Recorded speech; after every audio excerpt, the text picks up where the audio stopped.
Hi, I'm Margaret, and welcome to Garden School.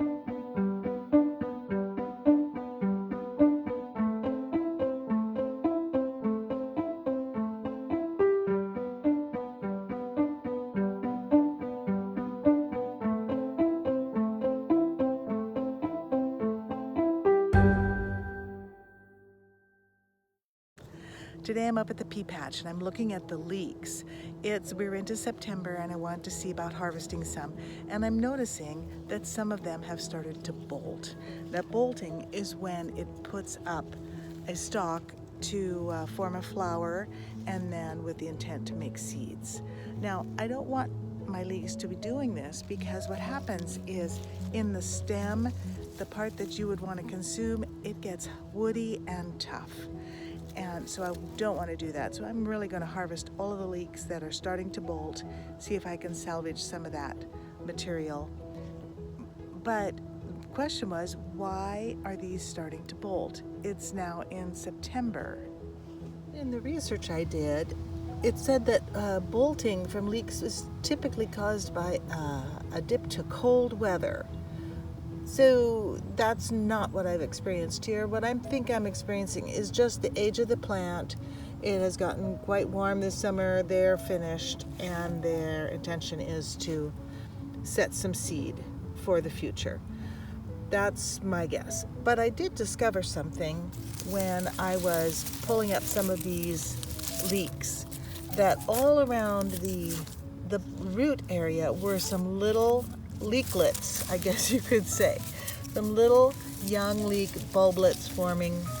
And I'm going to pull a bulb that does not have a bolted stem so that you can see what those look like. So here is a plant that has not bolted at this point.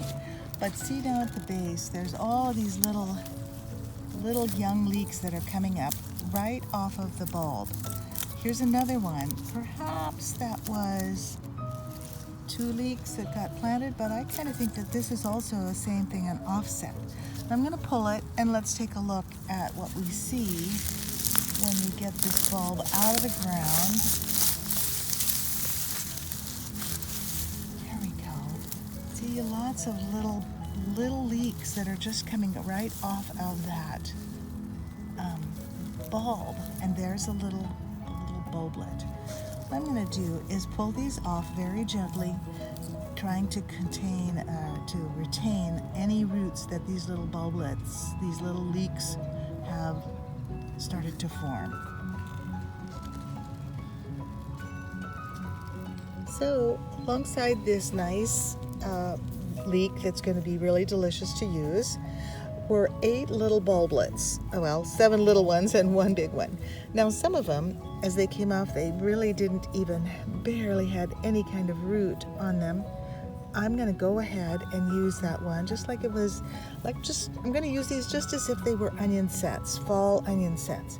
And I'm going to make a little trough and plant them in a location where they can continue to grow independent of the mother here, and grow into the fall and into the winter. Since these two are, more than a 1/4 inch in diameter, or a 1/4 inch or more, I am going to cut those back. I'm not going to cut them all the way back. I'll probably take that wobbly leaf off down there at the base, and then maybe cut it back to here, just so it's got some leaves, and that will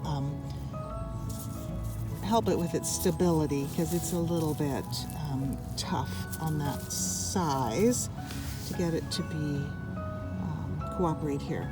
So and that's typically what you would do if you had onion sets that were larger than a 1/4 inch in diameter as the stem, as you're trying to set it in. To cut it back, that'll encourage it some more new growth that might be better.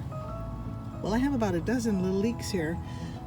We're going to try it. You see I've got a soaker hose set in the middle here, and this is in a part of my raised bed here where I'm going to continue to have these things for the winter time. Well, I got those little sets watered in, and I'm going to watch the water as we're still having a little bit of hot weather here.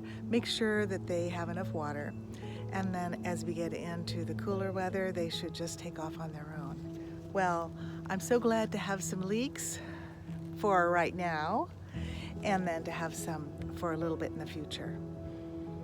So if you find on your leeks or even on your garlic or your onions that you have little bulblets, consider setting those in as little sets for a fall and winter crop. Well, there's always more to learn in the garden. Bye-bye.